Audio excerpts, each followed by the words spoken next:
So, how's everyone feeling about this cloud business?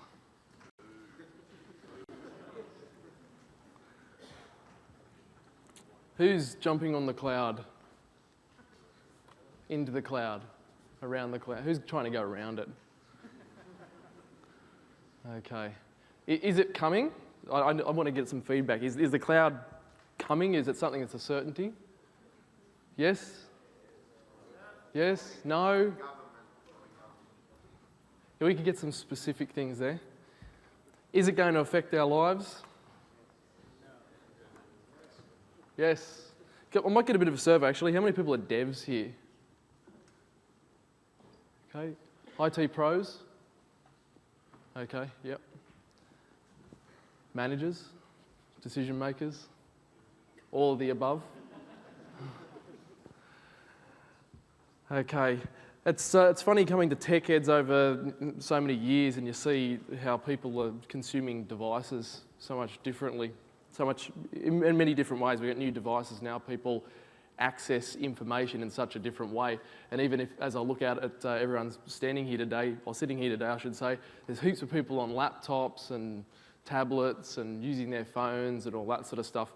And they call it the consumerisation of IT, I think, is some of it, that we're sort of owning the decision to have the sort of device we want and we access it the way we want. But I don't think it's us that are actually consuming the IT. I think it's the IT that's consuming us. Or the technology starting to consume us. And I suppose that's one of the things that I want to get to the crux of today with this PowerShell discussion. Because it's good to see so many people coming into a PowerShell discussion or a PowerShell presentation, because it makes me realise that people realise that there's sort of another side to it. You can't sort of just sit back and be the user all the time. And as this cloud thing comes along, and it affects the way that businesses work, it affects the way us as IT pros work or developers work, our roles are going to change in some way or another. And I sort of see it, if you sort of look at that typical bell curve you see with IT roles, okay, there's a lot of generalists right in the middle. I can see that bell curve turning upside down. Anyone agree with that? And so you're either the user or the person who enables the stuff. And if you're here today, I believe that you obviously realise that you're the person who enables that, because if you look at the cloud as a concept, what we're really looking at is hiding lots and lots of gears and automation that's turning. Is that right?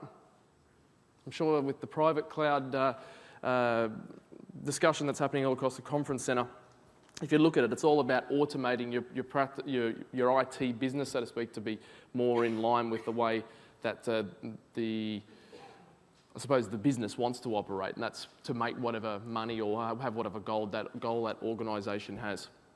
Okay, so my name's Dean Corker, and I'm I suppose my role isn't the most technical at the moment. It's probably the least technical one I've had for a while, and it has to do more with cloud account management. But I've been in the industry for some time. I won't say the exact dates, but let's just say it was the early 90s, and I cut myself into IT using a programming language known as COBOL. Anyone know that one? And if you do, we'll just leave it at that actually, because it's showing sort of a bit of demographic, I suppose. So let's have a bit of a look at what we're going to cover today. So automation, why are we here? What's it all about? We'll have a bit of a look at a quick up to speed with PowerShell. Okay, now although this is a PowerShell above and beyond, I sort of realise in a lot of the presentations I do, there's definitely people come in, they think, oh yeah, cool, I'm going to learn some really top level PowerShell stuff, but you sort of miss some of the basics. So some of the agenda today is I'm going to go through and go hard and fast, quite ad hoc, so I'm sure I'm going to make heaps of mistakes. That's what we want to see, because if you make mistakes, you learn from the mistakes. The only way you find out there's a wall there is if you walk into it. So that's the sort of attitude I've got today. There's not many slides either, okay? Is that good? Damn. So my feelings of security up here are actually quite, I'm feeling quite vulnerable, because it's a little bit, it's not terribly scripted, you might say. So then we'll have a bit of a look at getting our hands dirty. So we'll review PowerShell. I've pretty much dropped the slides.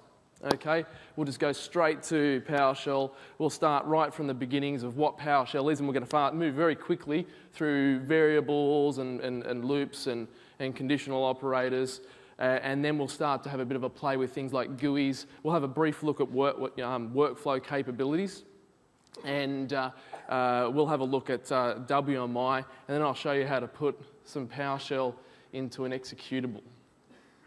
Okay. So you can effectively hide it, I suppose. Okay, so automation.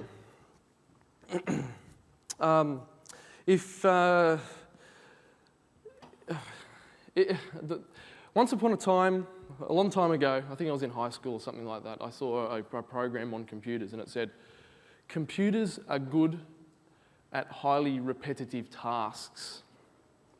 I went, yep, they really are. You can say, you know, what's 1 plus 1 plus 1 plus 1 plus 1 plus 1 plus 1 plus 1 plus 1, blah, blah, blah, blah, so on and so forth. It's not going to complain, and it's just going to do it, and it'll get back to you with the answer. And I like Adam's discussion on prime numbers and the biggest prime number at the opening keynote the other day on, you know, that relentlessness and the objectiveness of computing. But the funny thing is, I look around and I see a lot of IT pros out there and IT people doing highly repetitive tasks. And so it makes me sort of think, okay, I don't think we've got the perspective on the computing right. What we really need to be doing is not walking around and putting USB drives in the computers and installing them that way. You've got to look at that stuff that you're doing a lot of and use the capabilities of the computer and say, okay, this is a thing that's just going to do it for me and not complain. Okay? And if you're not the person who implements the automation, then you're the person who gets made redundant because of someone else implementing it. Is that a fair call? Yep, okay. So that's really what it's about. And you look at industry, you look at economies. Economies are driven by efficiency. The biggest economies in the world are driven by how efficient they are. It's not necessarily just the economies of scale of the number of people, but obviously the largest economies don't have the highest population. It's all about making things more efficient. It's much easier to build a road using machines than it is to just throw a whole heap of people at it. And a lot more cost effective in the long run. Of course, it takes a little bit of effort to get there, but we don't want the machines coming back to get us, do we? Okay, so I look at things like System Center Configuration Manager. I've got a name for System Center Configuration Manager. I call it Skynet. Okay.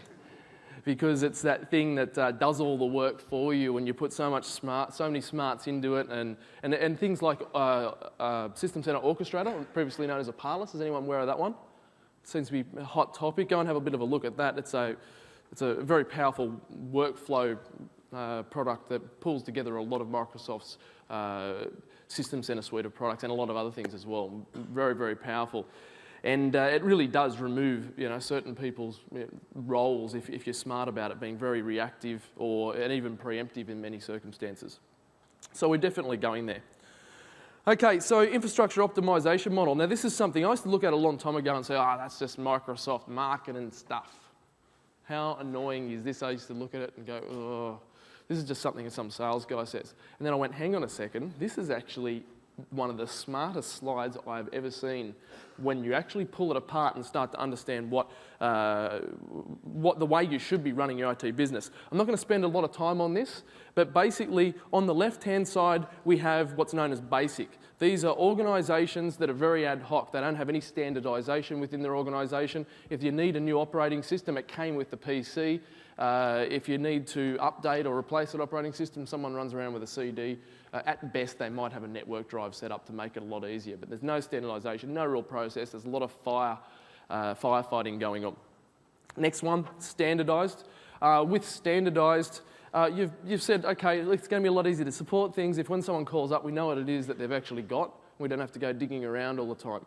Okay, so you standardise an operating system, you standardise on an environment, and you're starting to become a little bit more efficient and making your life a lot easier. But still, there's a lot of firefighting, there's a lot of running around and a lot of effort on the part of the IT person. The next one's rationalised. There's a big difference between standardised and rationalised.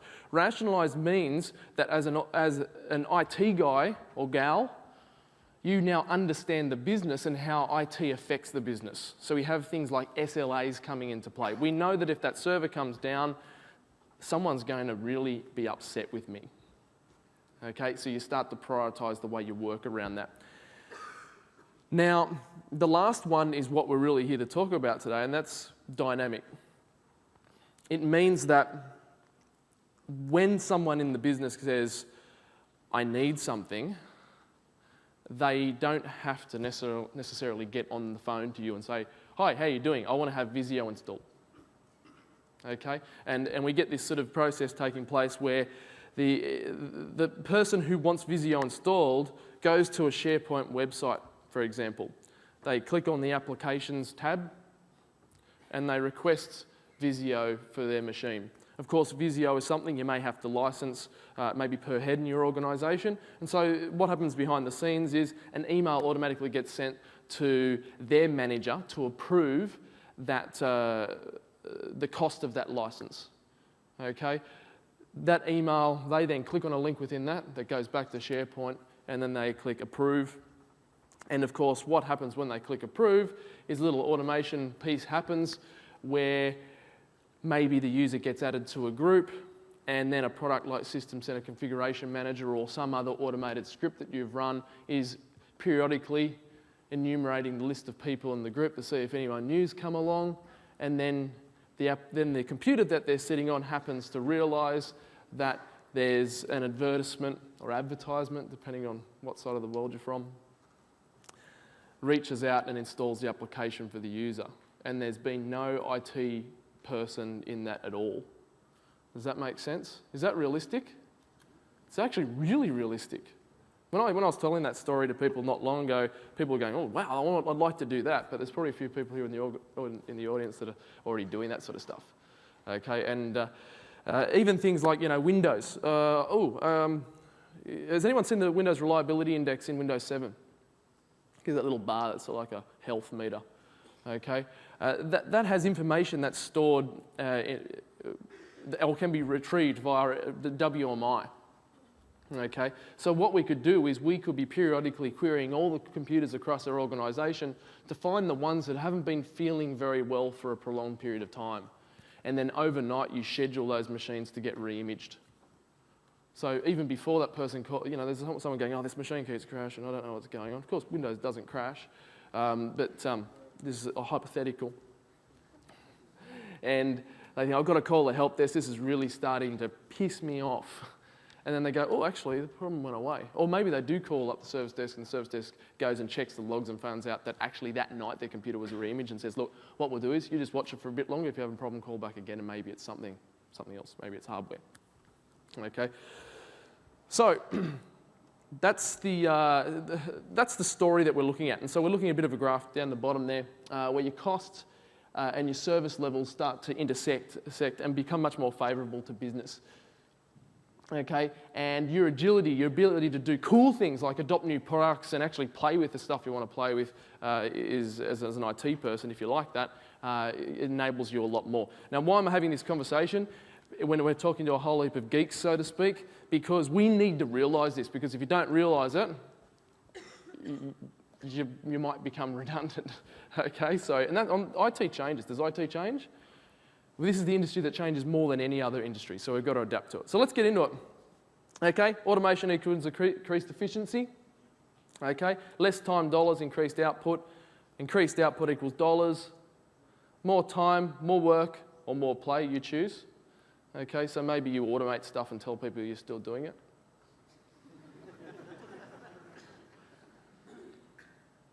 Yep, oops.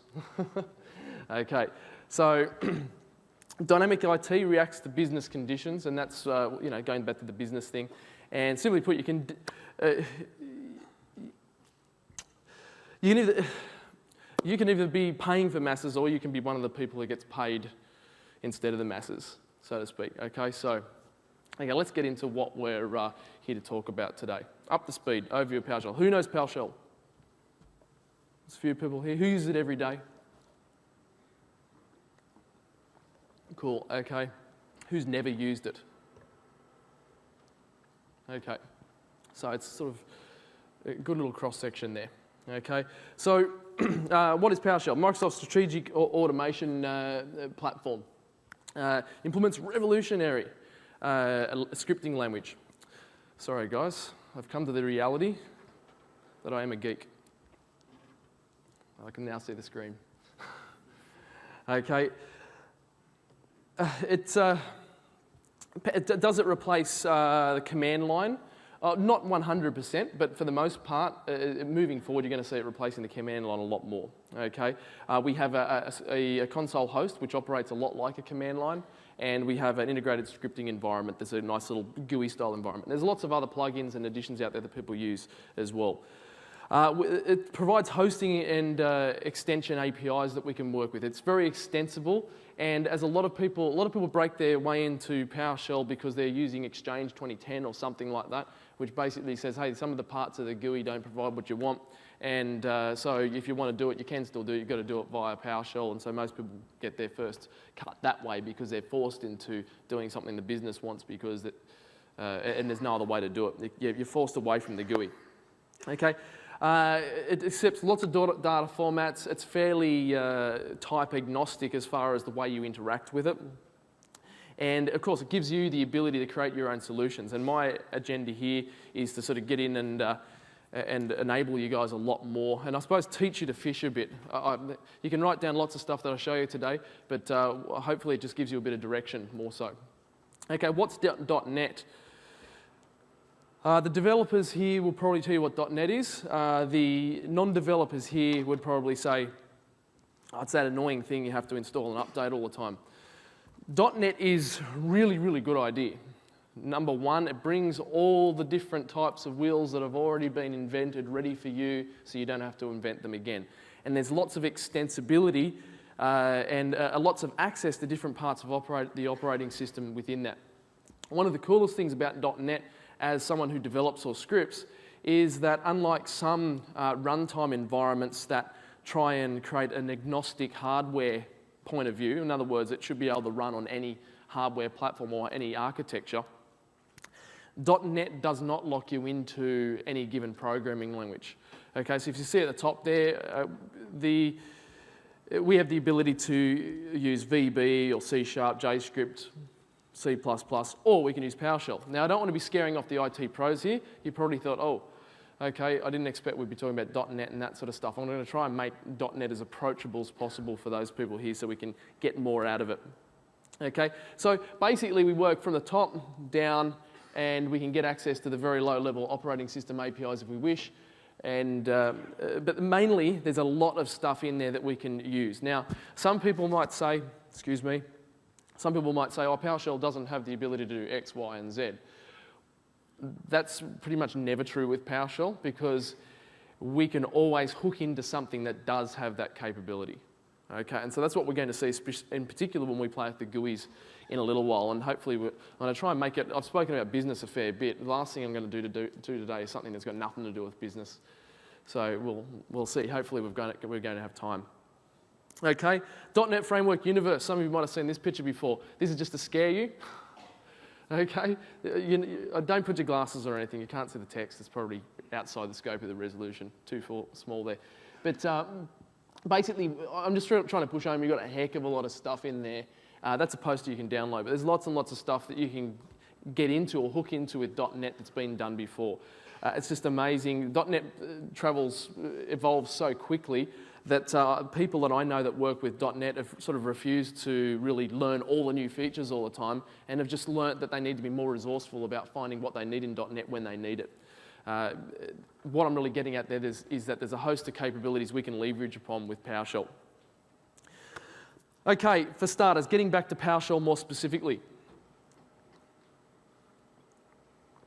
For those who are new, PowerShell provides you with an interface which should not be confronting. If you've done anything on the command line before, then you should be able to use most of those command lines still. Okay, many still work. Many of the Unix commands work as well. So those people who work on multiple platforms and you find yourself typing in ls into a Windows machine and dir into a Unix machine, then that shouldn't be too much of a problem, because the way that PowerShell enables you to create an alias for anything means that most of the commands you're familiar with operate very similarly to, or can be used and operate very similarly to the way that they work in the other environments you're used to there. Okay, it's got a native object-oriented pipeline. Okay, eliminates things like grep, and that's one of the things I think most people get a little bit confused about. Who understands object orientation? Ooh, a few more than just the devs. Good stuff. Did it at uni or something? Have you done anything since? Okay. Yep. Okay. Look, I'm going to actually move away from the object orientation speak as much as possible. I think some people do find it confusing. It's good to see that a lot of people here do understand it. But the pipeline does get people confused, and I want to make it, sort of think of it more as a table of information that passes from one commandlet to another, and we'll have a look at that in a little while.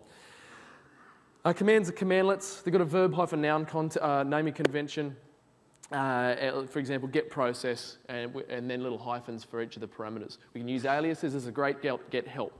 Okay, and of course there's help, and there's also search engines you can use. The thing about PowerShell is, out of all the products I've used, PowerShell is the one that seems to have the most amount of support out there on the internet for a product which has only really been available to the wider audience, the wider IT audience, for a small amount of time. Okay, it's quite amazing how much is out there. So definitely do a lot of searching. When you've got queries about how to do something, just type natural type queries in. How do I do X in PowerShell? And you can definitely get a lot out of it. So, excuse me. Okay, so let's get our hands dirty. Okay, so what I'm going to do now is more or less an ad hoc PowerShell demonstration. And I'm going to just bear with me a little as I try and focus on the screen down the bottom there, because I can't really see.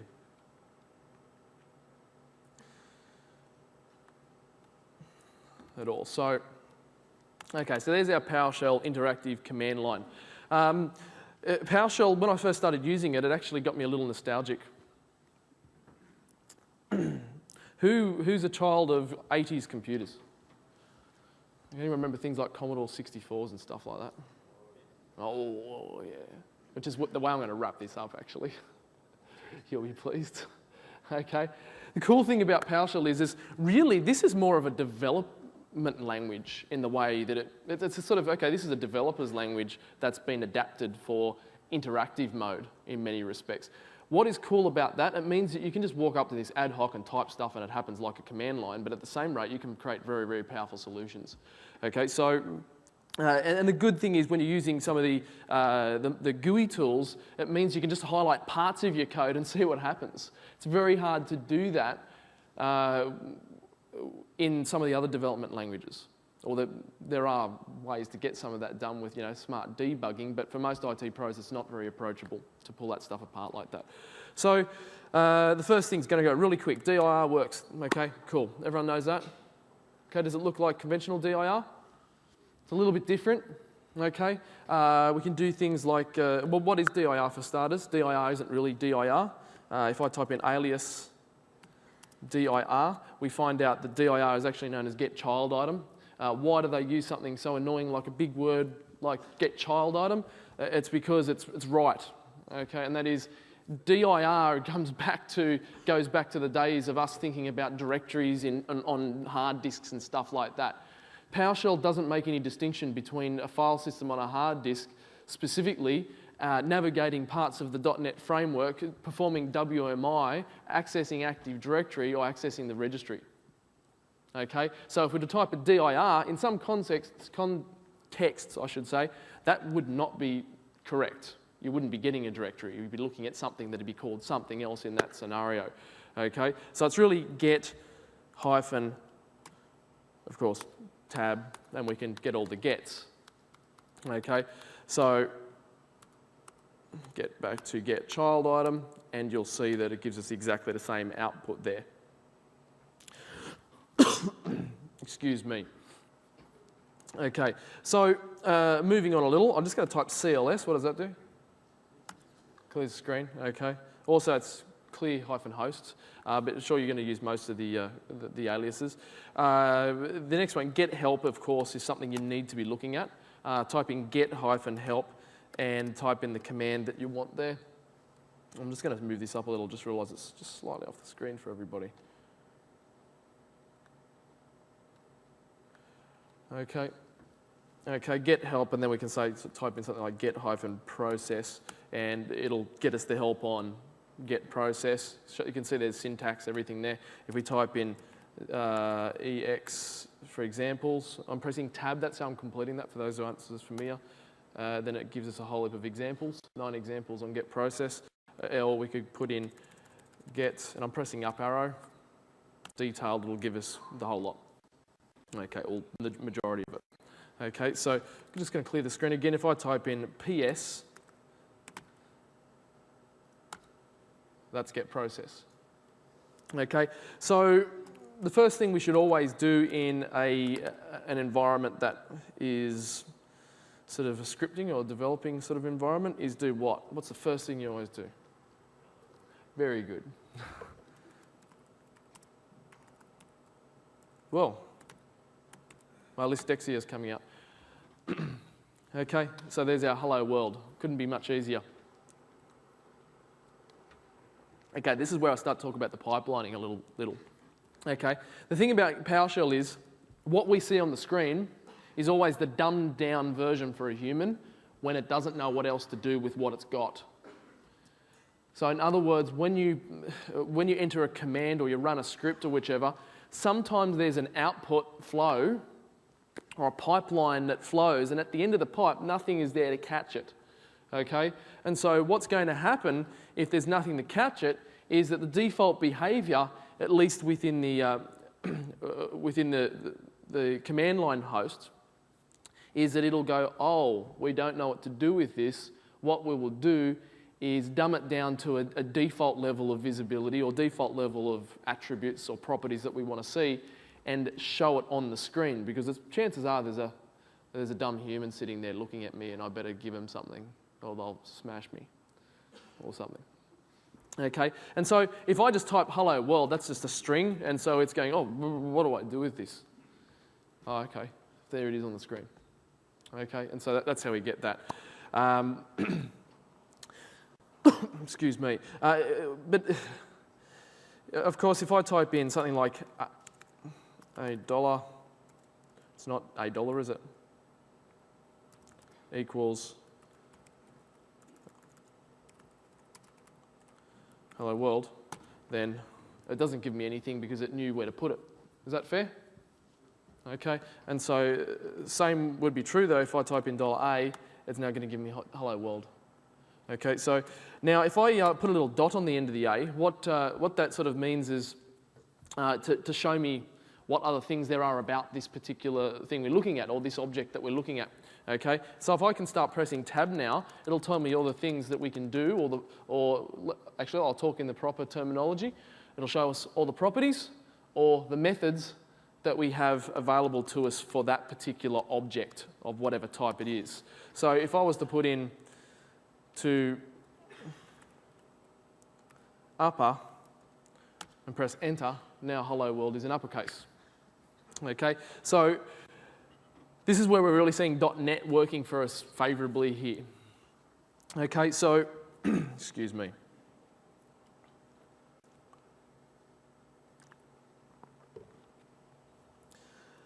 And of course, there's a lot more there that we can do. If you want to see the properties of a given object, then we can put in $, and then we can use the pipe command or the pipe operator, which goes and sends the output to somewhere else, and type in get member, and it will tell us all the methods and properties that are related to that object. Okay, so we can get a little sort of built-in documentation about whatever it is we're looking at. In this case, it's a variable, and it can tell us what type it is.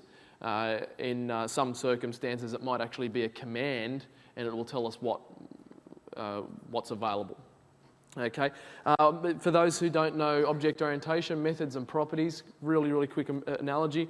Okay, if you think of a cow has certain properties: size, number of legs, how fluffy its ears are, how big its ears are. It also has certain methods. You can milk it, you could probably ride it, you could walk it. If you took it to Thailand, you could blow it up. Okay, so that's the things we can do. They're the things we can do to it. Okay, they're the methods. Properties are things we can find out about it. Sometimes we can apply or set those properties as well. We might be able to change the colour of the cow. Okay, so okay, let's move on a little bit quicker. CD HKLM. Where am I? In the registry. The red there is not bad. I'm not running with any privilege level here, so it's just saying I can't see some stuff. So, oops, VF, what's that? CD, software, DIR, sort of half correct. Okay, so we're in the registry there, and so we can deal with the registry just like you can the file system. Okay, so I'm not comfortable in there for some reason, so I'm just going to come out. And so. Going back to variables quickly, I might just do a quick $B equals 100. If we have a look at what B equals, and then we do B plus 34 equals 134, but what does B equal? What still equals 100? B plus equals 56. Let's have a look at what B equals 156. Is everyone following there? I'm moving very quick, not really explaining it all. Hopefully you can join the dots. Okay. We could also do B equals B plus, and that sort of conventional, old school stuff that I sort of stick to a bit, but I'm using the shorthand there. Basically, I'm just adding 56 to B in that last one. So we also let's have a look at we'll have a look at a directory here. Let's go somewhere that there's a few more files. Windows, yep, we've got some files in there. I know in Windows I'm fairly safe to show you what's in there. So if we do a dir, well, what's dir? It's supposed to be get child item. Let's keep it correct. Get child item, let's pipe it to sort object on the, and if we were to scroll up, just so you can see where I'm getting this from, just realise how wide this is. Hopefully that fits a bit better anyway. You can see we've got, with this output, it's a list of files in a file system. So we've got a mode property, we've got a last write time property, you've got a length property and a name property. And those are all the things we know about files. There's more stuff, isn't there? Yeah. So just going back, oops, I sorted object on nothing, but first I'm going to do length. Okay. And so now that should sort it according to length. And as you would have seen, oops, we've gone a little too far there. We can see that the length is now sorted. If you wanted to sort it descending, then we just do that. Of course, there's a few folders there, which are sort of annoying a little. Okay. Excuse me. So there's more properties to this. Let's go and say, let's get rid of the sort object here, and we'll say, get child item. Actually, what we'll do is this. We'll say my dir equals get child item. Now if I do a my dir, well, of course we see that. Sorry, I want. That was right actually, wasn't it? Thinking too fast. So I'm showing my dir there now. So does my dir just have a text? Is it a piece of text there now? This is where people get a little bit confused. The my dir variable, if we have a look at it, if I say, what is my dir,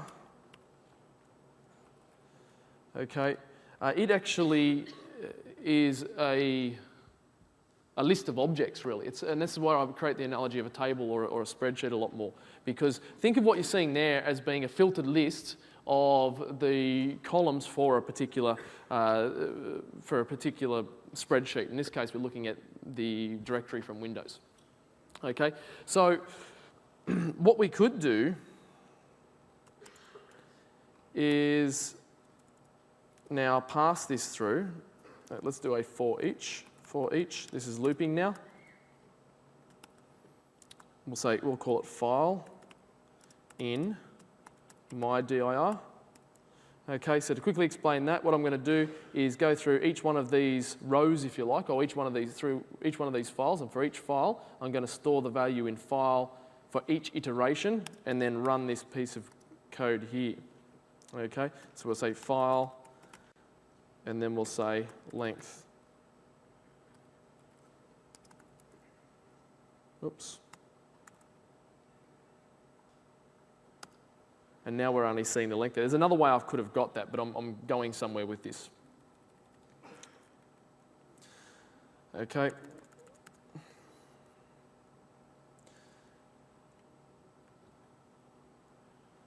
Of course, that shows the lot. And if we have a look at this as my dir being an array, we'll say 10. We can see that now we're looking at the 10th entry in my dir. Does that make sense? Okay, so I'm not going to count. You'll just have to take my word for it. I'm not going to mess around too much there. And now what I can do is I can actually pipe that to get-member, and we can find that we can see there's a lot more properties to this particular file. There's a name. There's even methods. Well, this is a folder by the look of it. But there could have been things like encryption or looking at various attributes. We could delete it. We could copy it, etc. Okay, so let's move on. Let's get into something a little more fun. Okay, and I'm just going to go quickly back to the slides just to set the context.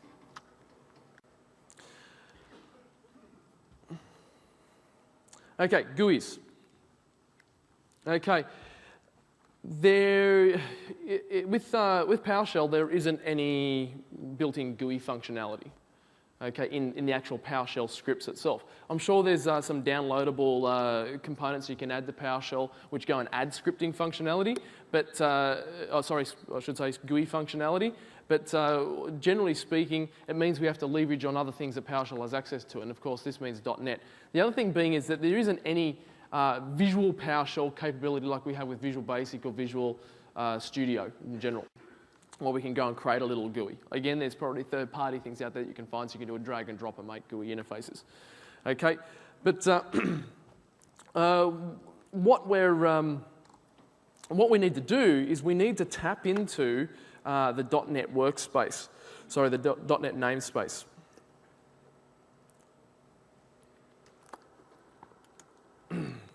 So let's go back, and for this, what I'm going to do is I'm going to use not the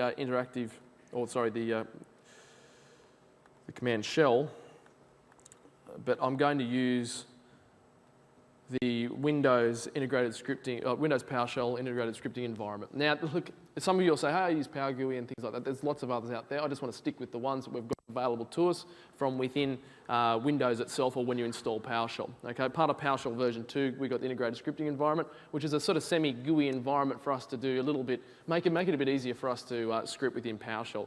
So I can put in a lot more lines of code there. So, okay, the first thing we need to do if we're going to perform anything with a GUI within PowerShell is basically tell PowerShell that we want to reference something within .NET. Okay, so fortunately, I know where I'm going with this one. Okay, as far as getting access to the .NET namespace and telling PowerShell what part I want. I'm not going to explain every part of this. For the developers here, you'll probably understand exactly what it means, what I'm typing in, but for most of us here, we'll just look at this as saying, let's perform an include. We're basically saying, go out somewhere else, get access to some other components within the .NET namespace, and say that we want to use some of its functionality. Okay, so what we do is we type in this, reflection.assembly, and then we say load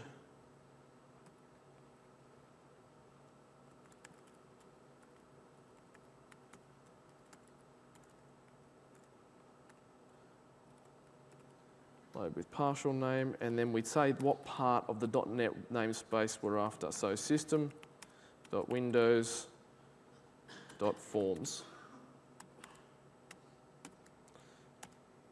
Okay, now as I'm typing on the right-hand side here, this is just like a text editor. It isn't actually executing it. Now, for the purposes of demonstration, I'm going to execute each piece by pressing F8, which executes the piece of code that I'm highlighting. Okay, and so it's just gone and said, yep, okay, cool, we've got access to that now. I'll know what you're talking about if you're creating new objects that come from this namespace.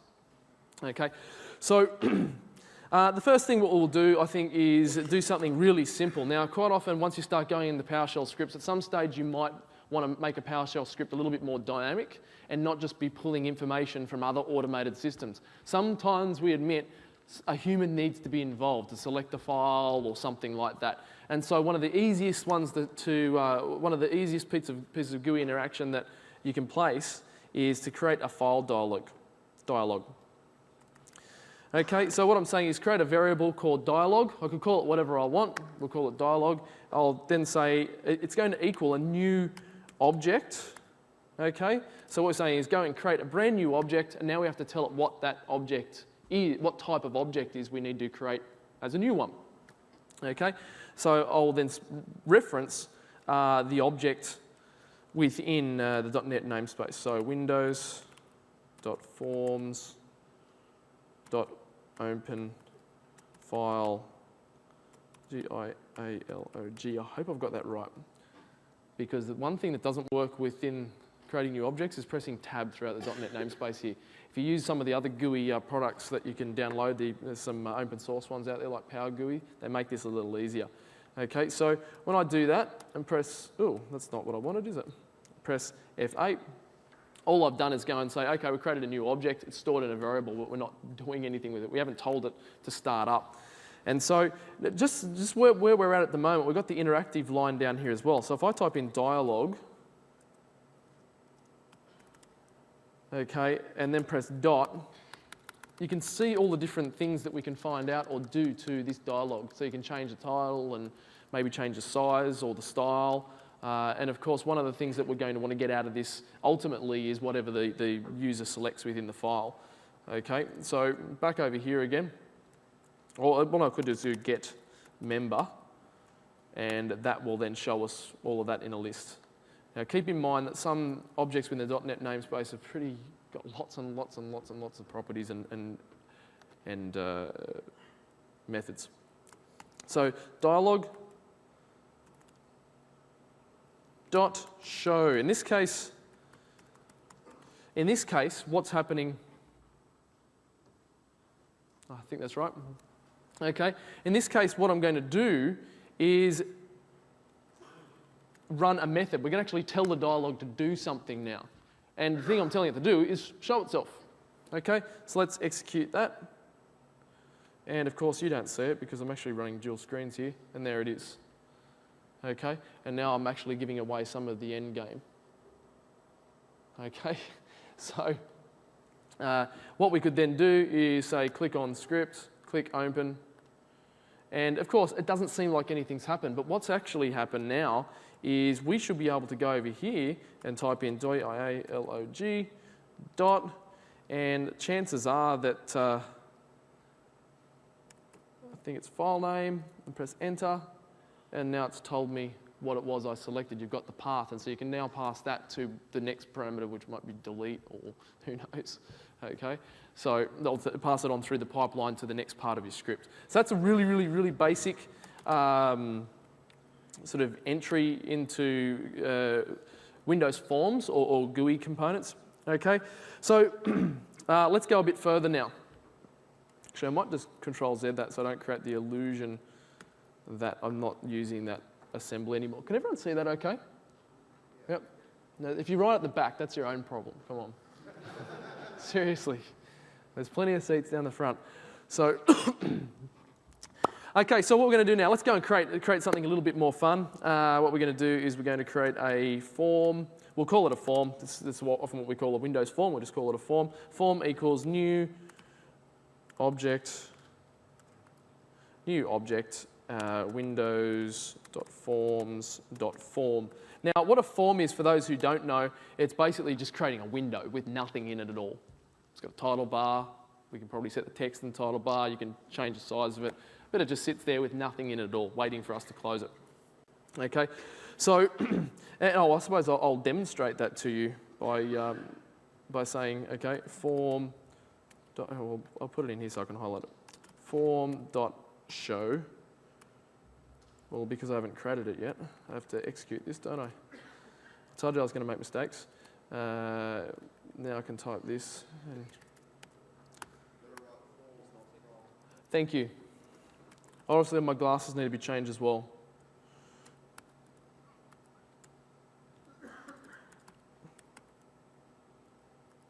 Show dialog, and we'll go. And I'll have to bring it across because you can't see it. There it is. Okay, and as I said, there's nothing there. Okay, so we can close it and it just comes back to us. Okay, so let's put some things in there. Let's put, say, a button. B-U-T-T-O-N. That's what I'll call my button. Button, I'm really imaginative. New object. Dot windows dot forms dot button. See, it doesn't help me, does it? Windows form button. Because a button just can't exist all in its own right. It needs to be within a form. Okay, but before we put it into a form, we'll say button dot text equals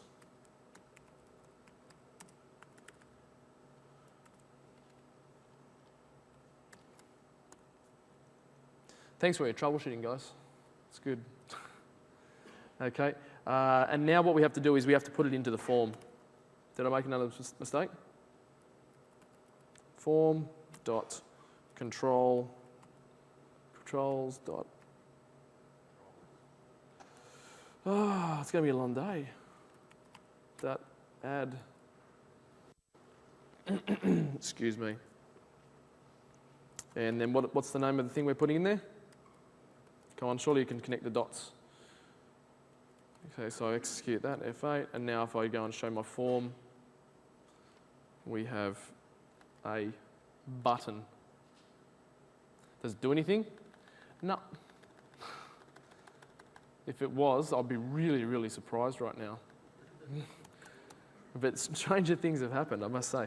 So, okay, so that's how we do that. Now, the only way to really, I think, get more out of this is to have an agenda. With any sort of development environment, I feel that you've got to have an agenda to really drive your understanding of how a product works. So you have to have some incentive, in other words. So what I think we should do is we'll go and create something. So I was thinking we might create a little calculator. How's that sound?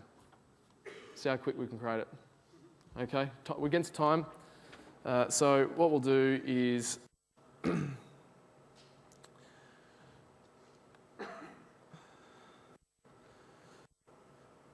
okay, so save me with time here because I'm definitely going to run short if I'm not careful. I'm going to do a little bit of pasting. Okay, so what we've got here is I'm going to create a new window of the type form, and then I'm going to give it some text called TechEd Australia Calculator.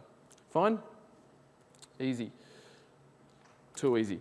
Now what we're going to do is I need to have a variable to store the data in that we're actually adding or subtracting from or whichever. This is going to be a pretty basic calculator, guys, so don't expect it to be scientific or anything. That takes an extra 5 minutes. Okay, so what we'll do is we'll say calc value equals 0. We don't really have to declare that within PowerShell, but I do it as a best practice just so I know that, sort of set everything even. So what we're going to need now is a button. Now we saw how to create a button before, and so what we'll do is create a button, new object, of course, Windows form button, and then we'll give it some text and we'll call it plus. F8 that. Did I do an F8 on this? Anyway, I'm going to.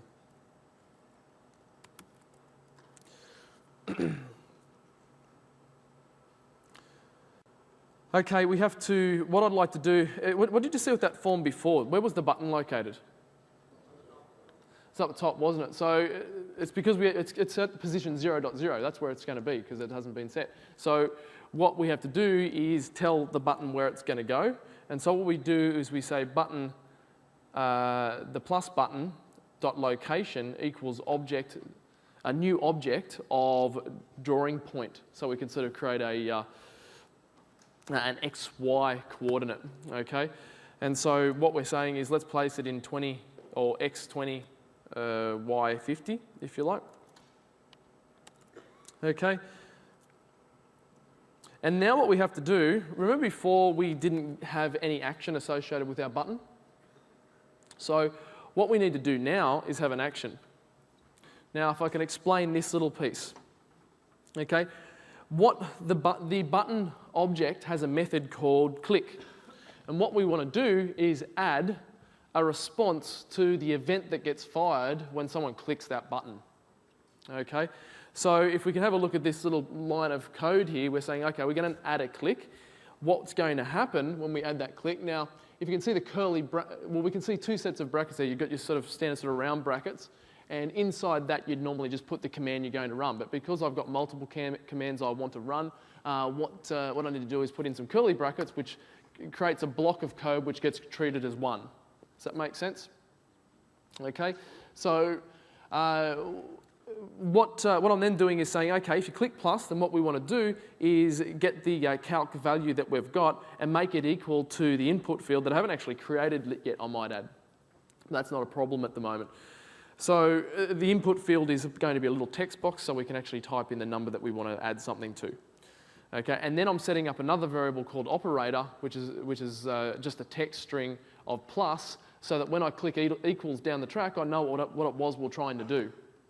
Does that make sense? So we've got the value that's in the text, we've got the value that's just been entered, and when we click equal, and then when we click plus, we'll now know what operator it's going to be.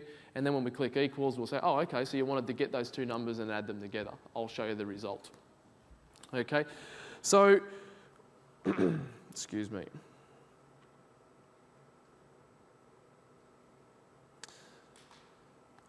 I'm just going to put the text box on there now.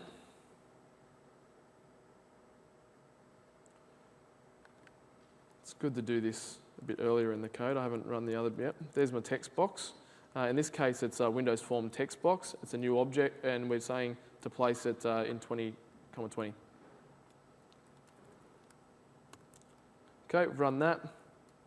Now we'll go and add our button. Okay, do you want to have a look at it and see what it looks like so far? Okay, so if we're going to do that, then we need to do a show dialog, don't we? Is it going to work yet?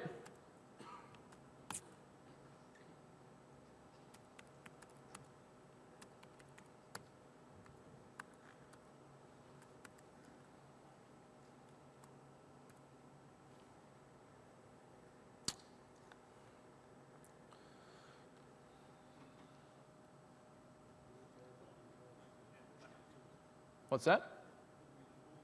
Exactly. Okay, we haven't added them. Okay, we added it before in the previous one.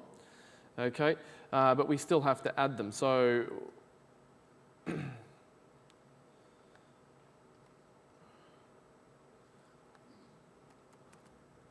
let's add them.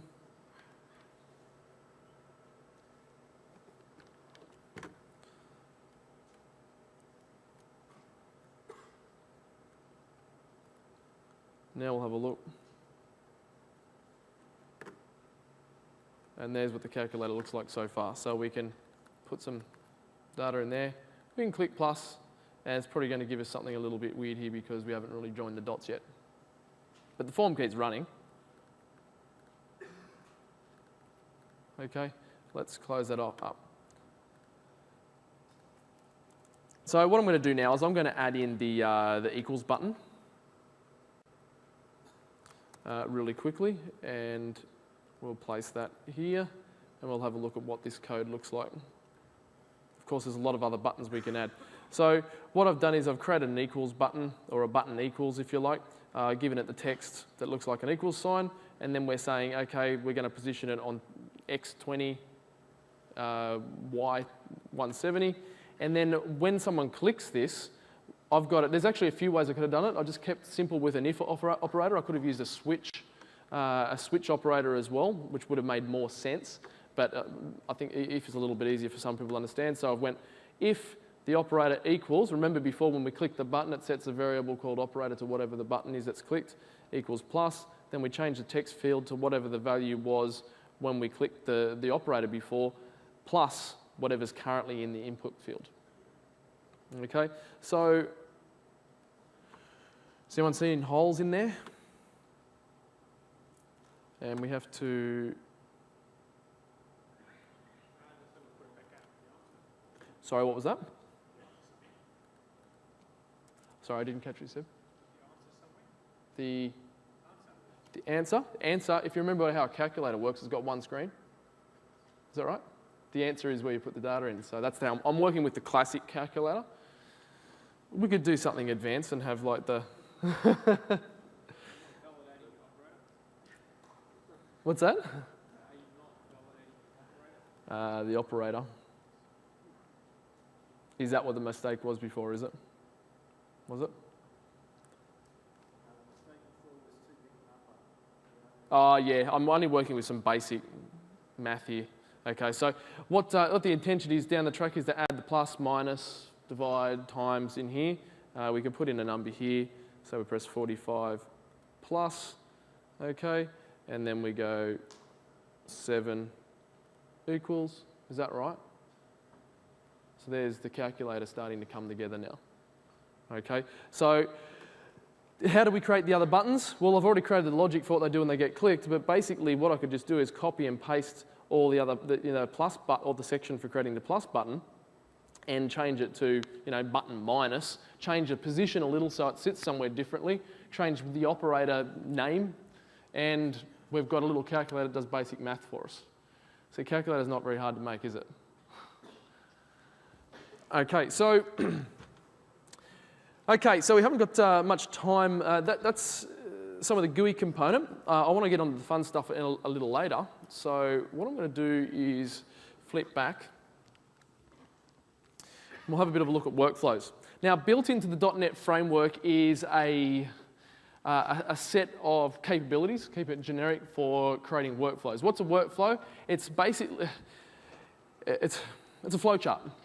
Okay, we start in one spot, we do something, we might have some conditions that decide whether we go one way or another, and ultimately we end and we create some sort of effect or output or otherwise. Okay, so there's a lot of workflow tools out there. The one that I like to show is actually a free one that I've found that's on Codeplex. Well, it's open source. Okay, it's PowerShell workflow.codeplex.com as you can see there. And for the sake of time, I'm only going to do a quick little look at this one. I apologise if it disappoints you, but you can grab me afterwards. And I'll just bring it up. Okay, so this is it here. And it's very sort of rudimentary, this workflow, this workflow tool. But it does what you want. Again, there's third-party ones out there, and the ultimate workflow is, what did I call it before? System Center Orchestrator. Okay, it does more than just PowerShell. Okay, it's a really, really capable product. That's the glue in your data center, I think you'll find. Okay, so as you can see, what we do is we have a start place. We can then go and place PowerShell scripts into the workflow. We then go and join up an order of events.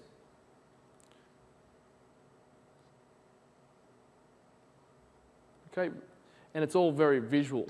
Now this is working, if you're looking at this, for those people who are developers, you can actually see the different classes that are in use within the .NET Workflow component. Okay, rather than, this is sort of built directly off that namespace.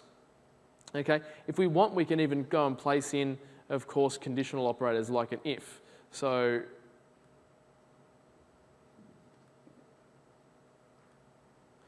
We create our if operator. We show where it's coming after. We then come in, we place an expression, and then we say what we're going to do if it's true, what we're going to do if it's false.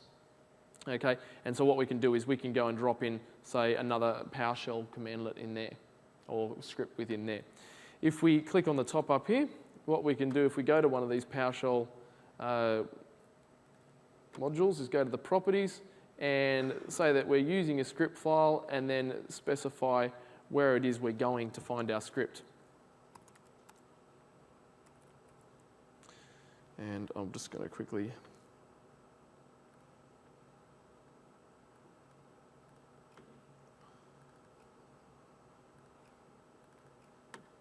just get the script. Just want to show everyone a little tip. It's amazing how many people don't know this one, and I think everyone needs to know it. I hope you all know it already, in fact, I'm not insulting you. If you hold down Shift, right-click on a file, there's a little extra thing that appears called copy as path. Has anyone seen that before? Yeah, not as many, but now you all have. Okay, what does that do? It does this. I'll just delete that, and now I'll just do a paste. Okay. Cool thing about it is you can go to Explorer and click whatever files you want, or whatever objects you want. It'll give you all of them in a text file, or all of them in that one paste. It's really, really good. Okay, so it makes it a lot easier. We can go and place our script there. And so what will happen, excuse me, is of course when we click Start, it'll go and run the script. To be honest, I can't remember what this script does. Okay, we've got a lot of options here for saying whether or not the PowerShell's going to run isolated, but normally what will happen is the variables from one session will pass to the next session, the next activity, if you like, and then we can also pass them on, pass the pipeline on to any conditional operators, so we can have some decisional logic.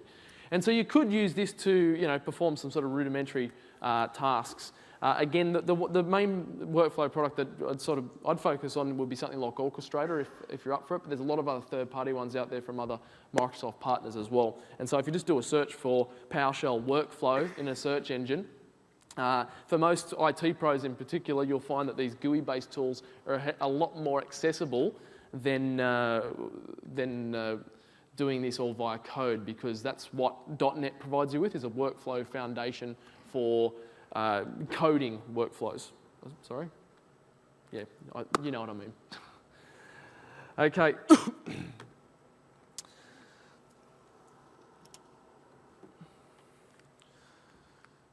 Okay, WMI. Who knows WMI? IT pros, come on.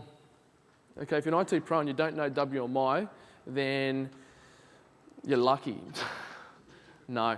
WMI, what is WMI? Windows Management Instrumentation. That's Microsoft's name for it. Okay? What is it more fundamentally, I suppose? Well, actually, if we look at what it is outside of the Microsoft world, its other name is WS Management. Okay, it's part of an alliance between Microsoft and a number of other organisations to create a management framework for computers, which is fairly open. Okay, and of course, Windows Management Instrumentation is the Microsoft for Windows implementation. The thing about WMI is you can query just about anything about the computer and find out what it's up to. Okay. For those people that use WMI all the time, I'm probably preaching to the converted, but this is the thing that you'll find that most of your large-scale products within your organisation will want to query in order to find out information about about the machines in your organisation, whether it be applications or services, or whether it be the actual operating system itself. I've done a lot of work with WMI with Hyper-V and actually scripting, the way to script the creation of a virtual machine or the creation of a virtual hard disk is via WMI. Okay, so PowerShell doesn't have any out-of-the-box Hyper-V. Using that as an example, Hyper-V management capabilities. You can get PowerShell management capabilities for Hyper-V if you use System Center Virtual Machine Manager. But if you're not using System Center Virtual Machine Manager, the way that you'd access Hyper-V will be via WMI. So just using that as an example. So let's have a quick look at WMI.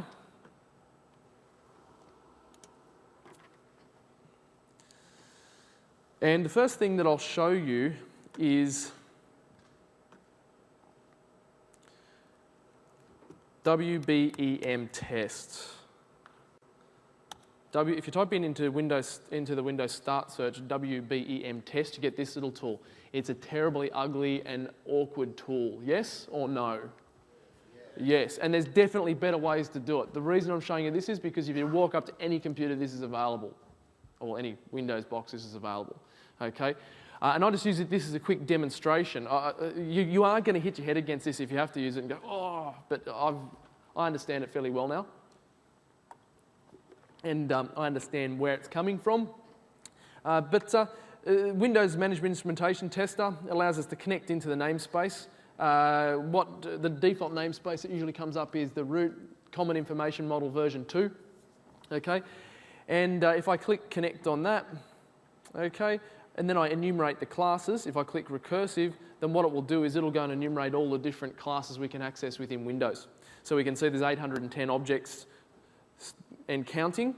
I'll give it a little while. My computer's not the fastest one in the world. In fact, I think it might have finished there now. No, it hasn't. 1025, and it's done. Okay. Now, if we have a look within here, and of course using the scrolly bar, and you can't change this window, it is awkward as I said, you can find nearly every component of the operating system within here and query properties about it, and there's also methods in a lot of circumstances for doing stuff to those things.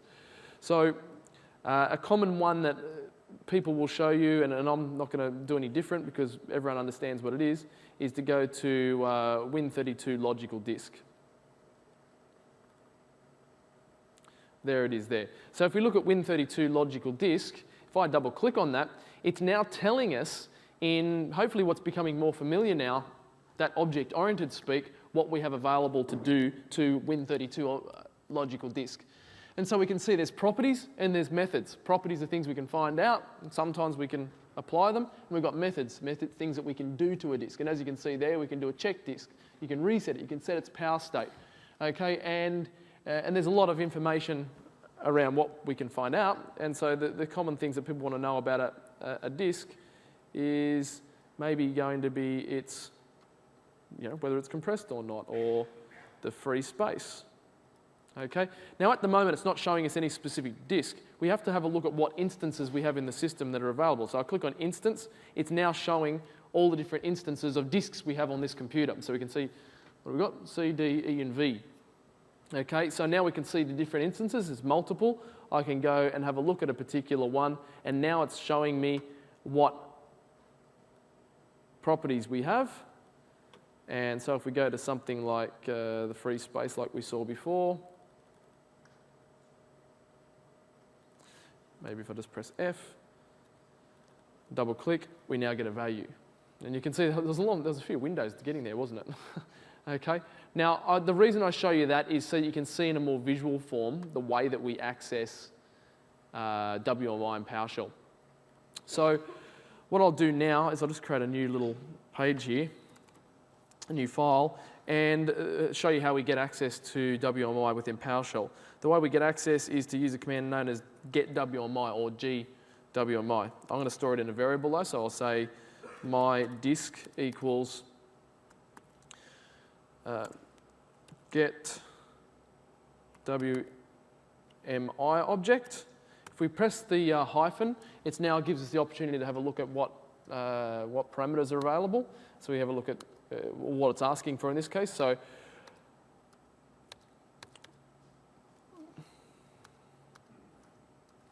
where are you? There we go. Namespace. I don't always have to do this, it does default, but I'm going to put in root backslash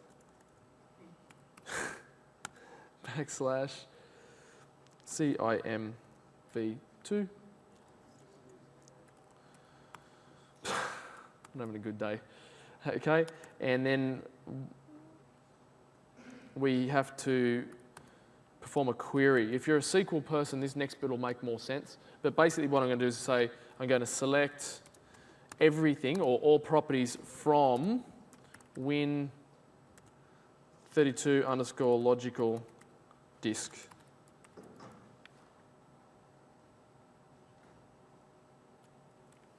Okay, I'll run that, and now if I put in my disk and press F8, it's now showing me the different instances of disk. So we can then treat it like any other object.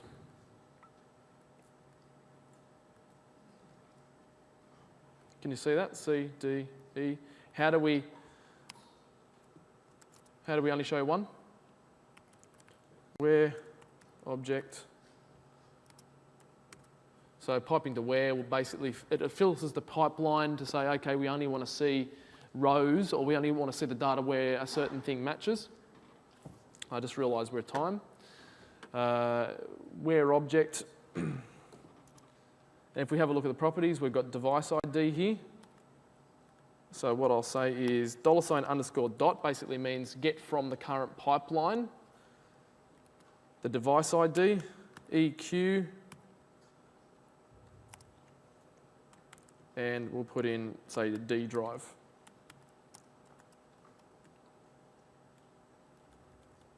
And if I press F8, we're now only seeing the D drive. We can see free space size and volume name.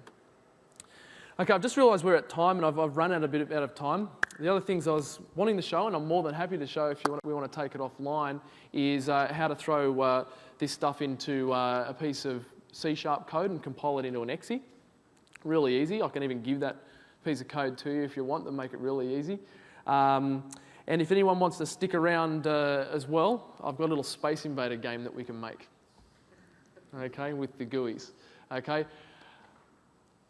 I'd just like to thank everybody now, and I hope you enjoy the rest of the conference, and I hope that what we've spoken about today will help you a bit with automating your organisation.